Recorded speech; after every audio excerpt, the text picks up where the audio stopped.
Am I the asshole for refusing to wet myself for my sister-in-law's wedding? The wedding happened in a little river, and I mean, in the river, in the water. The minister, bride, who's my husband's sister, and groom stood on a little strip of land so they were not wet, but all attendants were expected to stand in knee-deep rushing water for the whole ceremony. I'm sure it made for great photos, but I personally really dislike mud, germs, insects and whatever diseases are found in that stream. The kids who couldn't easily stand in water that might be as tall as their whole body were left in ankle-deep water nearby with a couple older women. When I refused to remove my shoes, socks and pull up my dress pants, my husband offered that I stay with the kids. I said no, I refuse to walk into that water, even if it's just ankle deep. Apparently most people there knew about the water thing, but I didn't. My husband knew but claims he forgot to tell me. The ceremony could have easily moved forward with me standing on the shore, just a few feet away from the kids. But no. The bride and groom apparently refused to start until every person was in the water, and my husband waded in the water back and forth between his sister and me to mediate. My husband was becoming visibly angry at me the longer it went on and kept acting like I was in the wrong. The bride and groom eventually relented and the ceremony went on, delayed by maybe 30 minutes. In the after party, I felt that I was being avoided by everyone else, including my husband.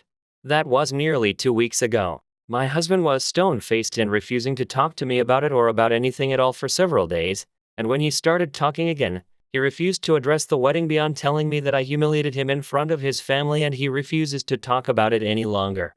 Things like, I will get really angry if you keep bringing up this topic, put it to rest and I will try to forget what you did.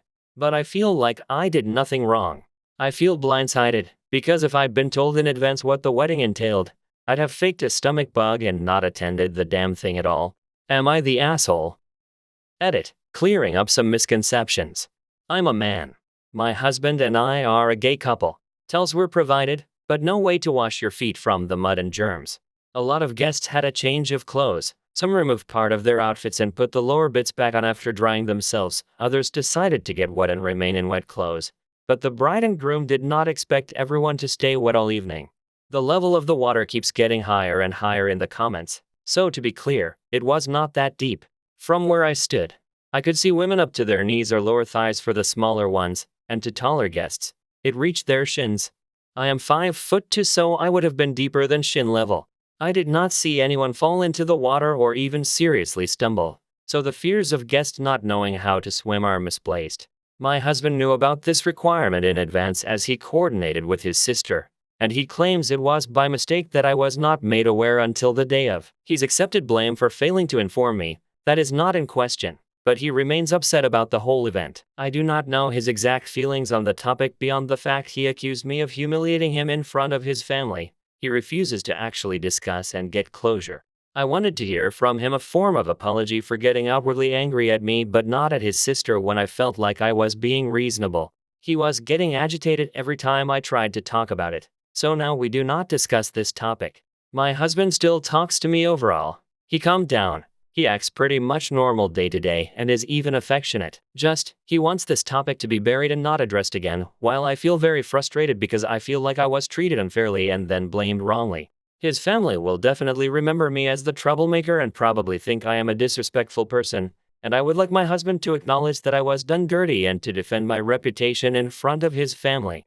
I admit fault in that I could have walked away and waited in the car. In retrospect, the bride and groom wanted me in the water because I was the only person on the shore and it was not as picturesque. They should have communicated that, but I should also have understood it. Even if not, it would have been the more mature thing to do, remove myself from the situation so the ceremony could go on and the photos could be as pretty as the couple wanted them to be. Am I the asshole for rejecting a single dad because he prioritized his ex-wife? I am an introverted person, and I have not been in a relationship before. I recently turned 24 years old. This was my first birthday since I was 16. On my birthday, Selena, one of my friends, proposed. We went to a club.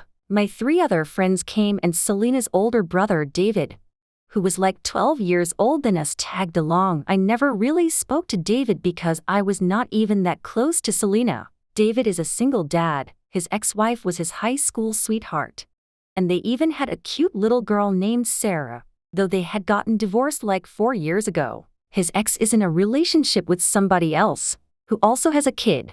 While we were talking, David, who was a nice individual, agreed to help me with my book. We had a great first date, but as we continued talking, David started receiving calls from his former wife. I initially thought that this was about his daughter, Sarah, fake name. When I questioned David about the situation, he said that it was about his ex. Apparently, she was ranting to him about her boyfriend being distant and possibly cheating. During our date, I asked David if it was appropriate for him to talk to his ex-wife while we were on our first date. I would have been okay if it was about his kid because as a child from a single mother who always prioritized her rich boyfriend over me, I understood, but it was about his ex. He apologized for my frustration, and he said that he keeps a close relationship with his ex so that Sarah would have a positive environment. He said that he had no other option and said that when he prioritizes his child, it also applies to his wife. Our date passed by quickly, and by the end of it, he asked for another one. I told him no, that I don't think I want my first relationship where I am second to his ex. He still calls to check up on me, hoping I changed my mind, but I just don't think I am ready for that. And I don't want to start a relationship where I get to know his kid and leave because I am too insecure to get past his ex and him. It won't be fair to Sarah. I am typing this just 2 hours after Selena sent a voicemail message stating that I was insecure and said I was gross for rejecting a single dad. As I said, I have no problems with putting kids first. I just don't think, as a young adult, I want to live my life knowing that his ex would always come first. So, am I the asshole?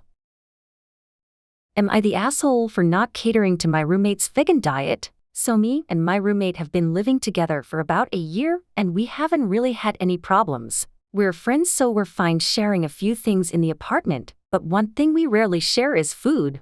Unless we order a pizza or something, what's mine is mine and what's his is his, no exception. So no eating someone else's food, and don't touch their side of the fridge. We basically split the fridge down the middle with little dividers. I get left and he gets right. Well, recently he went vegan. I thought nothing would change, since we don't share food. However, recently he asked me to stop putting raw meats in the bottom crisper little drawer thing in the fridge, because the juices could leak onto the other side and get on his vegetables and such he puts down there. Well, in the past he's put stuff other than meat in his side of the crisper, so I asked if it wasn't a problem, then why is it now? He said it was because he basically only puts vegetables down there and doesn't want them contaminated. I'm not usually so stubborn, but that's the best place to put the meat to keep it fresh. So I told him it'll be fine if he just leaves it, but if he really wants to, he can just move his stuff elsewhere. He said there was no room, but I basically said that it's his side of the fridge and that's his problem. That wasn't the end of it though. Yesterday I saw him touching my side of the fridge. I didn't want to be childish, so I just shrugged it off and didn't mention it. However, I saw that he'd moved my raw meat and put it right on top of some yogurt I had bought. Not just that, but it was very precariously perched on there. It nearly fell when I opened the fridge. I was kinda mad because what if the juices did leak? They'd go right onto or into the yogurt and get me sick. He was complaining about that, so in my mind it's a bit hypocritical. Also, the meat would be less fresh. It could have fell, and he's messing with my stuff even though we agreed not to do that to each other. I confronted him about it, but he said I'm being childish and said that he's going to continue to move my stuff as to not mess his up. I just put my stuff back where I had it and told him not to mess with it. Am I the asshole? Am I the asshole for not wanting to go to Disney with in-laws? I went to Disney World last year with my fiancé, Z, his parents, and his siblings. His parents were very generous and paid for the trip. We only went to Disney for one day, as we had a wedding the next day. I did not enjoy Disney. It is just not my idea of a good time. It was humid, lines were long, and Z's parents bought us matching Mickey Mouse ears we were expected to wear. Z's mom also insisted we wait in line to meet multiple characters, and made us take pictures and talk with the characters as though they were real. We had to be ready by 7:30 a.m. so we could be in the park as soon as it opened. We stayed until shops closed at midnight. My feet and back were killing me by the end of the day. I wore my comfiest sneakers and still had blisters. I felt dehydrated, queasy all afternoon from too much sun. I was so relieved when the day was over. I guess Z's family is a Disney family, and before 2020 they went to Disney every year for a week. My in-laws want to continue their annual Disney trip and have started planning one for this fall. We are all invited for the whole week. I told Z that I barely managed one day last year, and I would rather stay home. Z got kind of upset and said I should just suck it up. It's his family's thing and it's not hard to smile and have a good time. He said his family would be hurt if I didn't go. I suggested that if it was that important I join in on the trip. I could fly down for the last day or two and join them in the park after they've done character meet and greets in the morning. Z was offended by this and said it was rude to act like meeting characters was beneath me. I think we are all adults and meeting characters at this age is just hugging sweaty strangers in animal costumes. I realize it sounds ungrateful, but I hate Disney. This is not what I want to spend my very limited vacation time on. I also don't want my in-laws to spend thousands of dollars on park passes and flights for me to be miserable for a week. I'm not opposed to my fiancé going. I just don't want to go personally. Am I the asshole for not wanting to go on this family vacation?